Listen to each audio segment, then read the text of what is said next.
नमस्कार दोस्तों, निक readers club में आपका स्वागत है। आज हम बात करने जा रहे हैं थिंक एंड ग्रो रिच पुस्तक के बारे में। सोचो और अमीर हो जाओ। अध्याय 1, परिचय। सोच की शक्ति। वह आदमी जिसने अपना रास्ता थॉमस एडिसन के साथ साझेदारी में सोचा। वास्तव में विचार वस्तुएं हैं, और तब शक्तिशाली विचार जब संपत्ति या अन्य भौतिक वस्तुओं में उनका रूपांतरण करने के लिए उद्देश्य, हठ और तीव्र इच्छा की निश्चितता के साथ मिलाया जाता है। 30 साल से थोड़ा अधिक वर्ष पहले एडविन सी बर्न्स ने खोजा कि यह कितना सच है कि आदमी सचमुच सोचता है और अमीर बन जाता है। उनकी खोज एक ही बार में नहीं आई थी। यह महान एडिसन का व्यापार सहयोगी बनने की एक तीव्र इच्छा के साथ धीरे धीरे आई थी। बर्न्स की इच्छा की मुख्य विशेषताओं में से एक यह है कि वह निश्चित थी। वह एडिसन के साथ काम करना चाहता था, उसके लिए नहीं। ध्यान से विचार पूर्वक विवरण देखें कि किस प्रकार उसने अपनी इच्छा को वास्तविकता में रूपांतरित किया। तब आप अमीरी तक ले जाने वाले 13 सिद्धांतों को बेहतर तरीके से समझ पाएंगे। जब पहली बार उसके मन में यह इच्छा या विचार का आवेग कौंधा, तो वह इस पर कार्यवाही करने की स्थिति में नहीं था। उसके रास्ते में दो मुश्किलें खड़ी थी। वह श्रीमान एडिसन को नहीं जानता था, और उसके पास ऑरेंज न्यू जर्सी जाने के लिए अपने रेल किराए के भुगतान के लिए पर्याप्त पैसे नहीं थे। ये परेशानियां अधिकतर आदमियों की अपनी इच्छा पूरी करने के किसी प्रयास को हतोत्साहित करने के लिए काफी थी, लेकिन उसकी इच्छा साधारण नहीं थी। वह अपनी इच्छा के लिए एक रास्ता खोजने के प्रति इतना दृढ़ था कि पराजित होने के बजाय उसने अंध सामान से यात्रा करने का फैसला किया। इसका मतलब है कि वह पूर्व ऑरेंज की एक मालगाड़ी पर सवार होकर गया। उसने खुद का श्रीमान एडिसन की प्रयोगशाला में प्रस्तुत किया और घोषणा की कि वह आविष्कार के साथ व्यापार करने के लिए आया है। बर्न्स और एडिसन के बीच पहली बैठक की बातचीत के बारे में सालों बाद श्रीमान एडिसन ने कहा, वह वहाँ मेरे सामने खड़ा था, एक साधारण आवारा की तरह, लेकिन उसके चेहरे की अभिव्यक्ति में कुछ था जिसने यह धारणा प्रस्तुत की कि वह उस चीज को पाने के लिए दृढ़ है जिसे पाने के लिए वह यहाँ आया था। मैंने लोगों के साथ सालों के अनुभव से सीखा था कि जब एक आदमी वास्तव में इतनी गहराई से एक चीज को पाने की इच्छा करता है कि वह इसे पाने के लिए अपने पूरे भविष्य को चक्के के एक घुमाव के दांव पर लगाने को तैयार हो जाता है, तो उसकी जीत निश्चित होती है। मैंने उसे वह अवसर दिया जो उसने मांगा, क्योंकि मैंने देखा कि उसने तब तक कार्यवाही करने का मन बना लिया था जब तक कि सफलता नहीं मिलती। बाद में यह साबित हो गया कि उसने कोई गलती नहीं की। उस अवसर पर जो कुछ भी युवा बर्न्स ने श्रीमान एडिसन से कहा, वह उससे कहीं कम महत्वपूर्ण था जो उसने सोचा था। एडिसन ने खुद ऐसा कहा था। यह उस युवा का रंग रूप नहीं हो सकता था जिसने उसे एडिसन के कार्यालय में अपनी शुरुआत दी, क्योंकि वह तो निश्चित रूप से उसके खिलाफ थी। यह तो उसकी सोच थी जिससे भरोसा हुआ।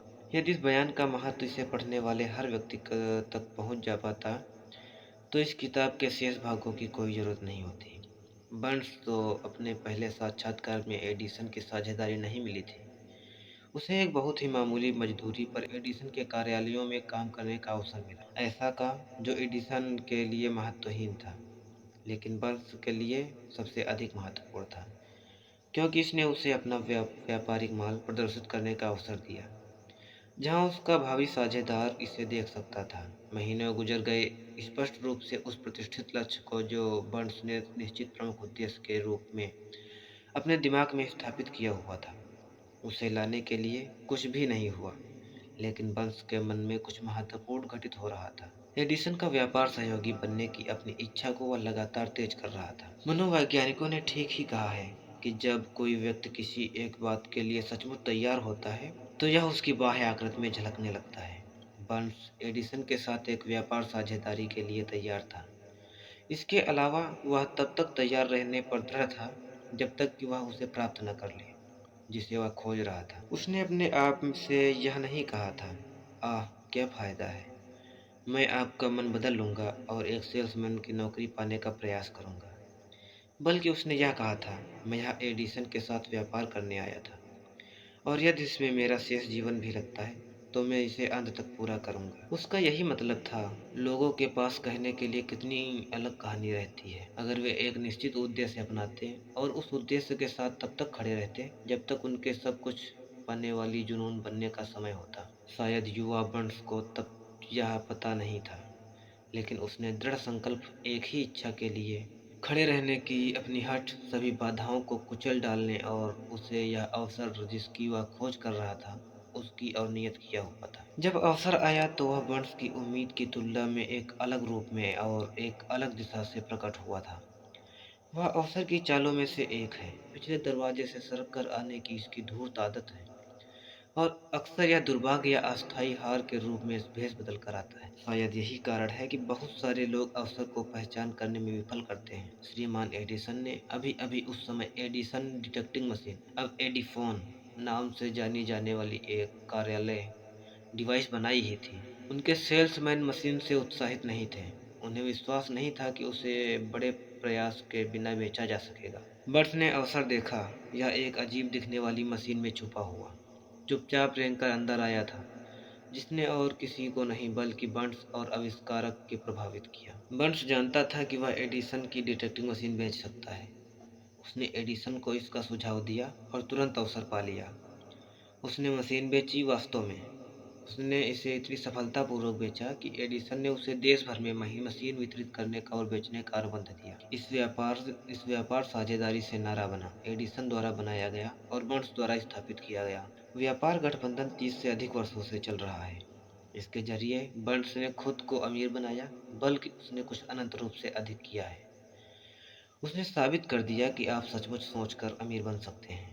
मेरे पास यह जानने का कोई तरीका नहीं है कि बर्न्स की मूल इच्छा उसके कितना वास्तविक नकद के लायक रही है। शायद इसने उसे 2 या 3 लाख डॉलर दिलाया है, लेकिन वह राशि जो भी हो, वह महत्वहीन बन जाती है जब इसकी तुलना उसके द्वारा निश्चित ज्ञान के रूप में प्राप्त की गई उस अधिक बड़ी संपत्ति से की जाती है कि विचार के एक अमूर्त आवेग को ज्ञात सिद्धांतों के अनुप्रयोग के द्वारा इसे भौतिक प्रतिरूप में बदला जा सकता है।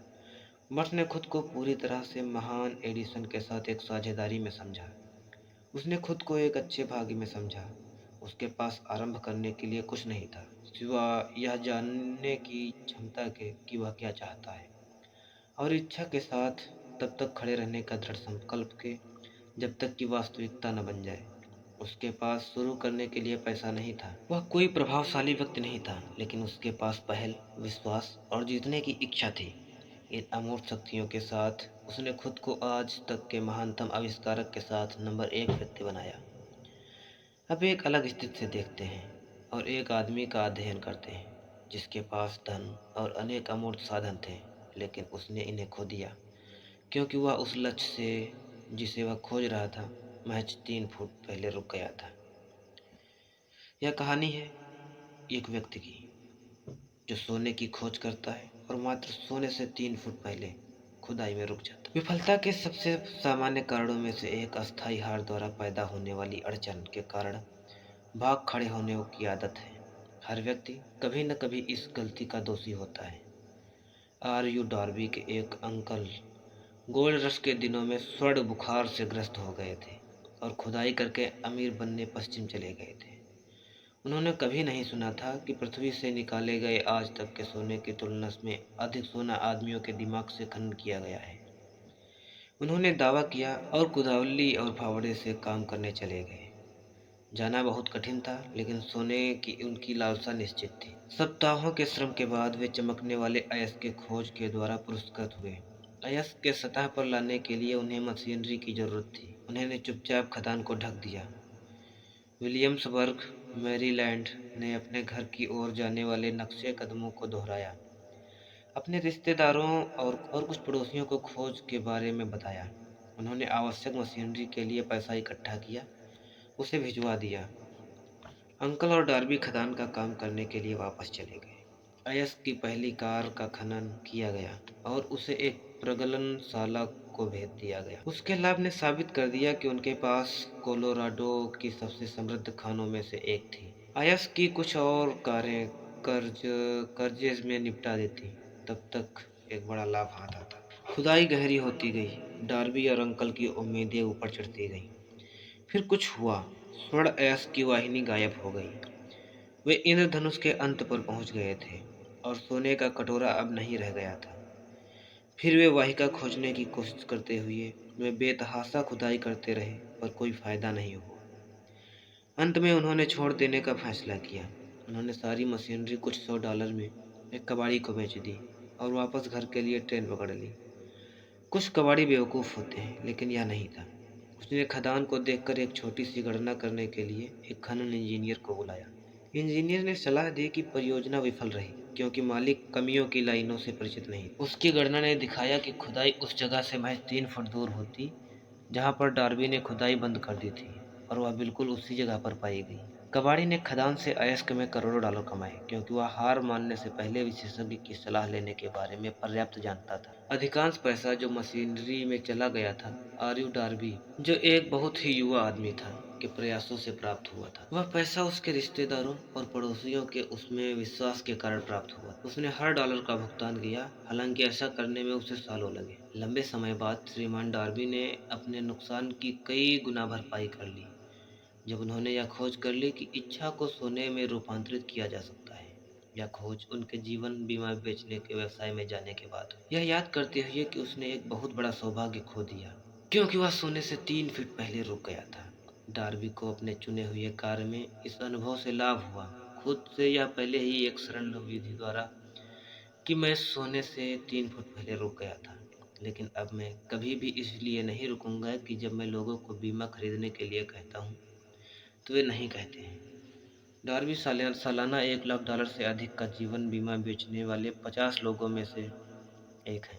वे सोने की खनन के कारोबार में एक छोड़ देने वे सोने की खनन के कारोबार में अपने छोड़ देने के सीखे हुए सबक से चिपके रहने की योग्यता के ऋणी हैं। किसी भी आदमी के जीवन में सफलता आने से पहले उसे काफी अस्थायी असफलता और शायद कुछ पराजय मिलना तय है। जब पराजय एक आदमी को काबू करती है तो सबसे आसान और सबसे तार्किक बात उसे छोड़ देना होता है। ज्यादातर लोग बिल्कुल यही करते हैं। इस देश के अभी तक के सबसे सफल लोगों में से 500 से अधिक लोगों ने लेखक को बताया कि उनको सबसे बड़ी सफलता उन्हें मिली हार के बिंदु से परे एक कदम आगे मिली। विफलता विडंबना और चालाकी की एक गहरी भावना वाली एक चालबाजी है। यह सफलता पर लगभग पहुंचे हुए व्यक्ति को ठोकर मारने में बड़ा आनंद देती है। दृढ़ता में एक 50 सेंट का सबक। श्रीमान डार्बी के हार्ड नॉक विश्वविद्यालय से अपनी डिग्री प्राप्त करने और सोने के खनन के कारोबार में अपने अनुभव से लाभ उठाने का फैसला करने के तुरंत बाद ही उनके पास एक अवसर पर सौभाग्य उपस्थित था, जिसने उनके सामने साबित किया कि जरूरी नहीं है कि नहीं का मतलब नहीं हो। एक दोपहर वे एक पुराने जमाने की चक्की में गेहूं पीसने में अपने अंकल की मदद कर रहे थे। अंकल एक बड़ा खेत संचालित करते थे जिस पर बहुत से काले बटाईदार किसान रहते थे। बहुत धीरे से दरवाजा खुला और एक छोटी सी काली बच्ची, बटाईदार की बेटी, अंदर आई और दरवाजे के पास खड़ी हो गई। अंकल ने ऊपर नजर घुमाई, बच्ची को देखा और बुरी तरह से उस पर चिल्लाकर बोले, तुम क्या चाहती हो? बच्ची ने नरमी से जवाब दिया, मेरी माँ कहती है उसे 50 सेंट भेज दो। मैं ऐसा नहीं करूँगा, अंकल ने जवाब दिया। अब तुम घर जाओ।